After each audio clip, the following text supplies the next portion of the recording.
Hey guys, it's Andrew from Cardinal Kia. In today's video, I'm going to show you how to use the auto rain sensing wipers in the 2022 Kia Seltos.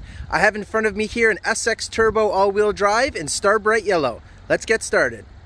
And to start us off, I just want to show you where the sensor is located. It's right here at the top of the windshield, kind of this little blue area. So once it detects how much precipitation is on the windshield, it will go ahead and clear it for you. Now let's head inside. And now that we're inside, the wiper arm is located just to the right of the steering wheel here. And anytime you make an adjustment in your wiper arm, it will show you on the instrument panel what position you've put it in. So if I move it down one notch, it's going to tell us now it's in the auto position. So now as you're driving, when there's enough precipitation on the windshield, it will go ahead and wipe the windshield for you. It will adjust itself based on how much precipitation there is or how fast the vehicle is going as well. So it will make adjustments accordingly. And if you didn't want it to go automatically, you just go ahead and move it back up and put it into the off position. And that's how you do it.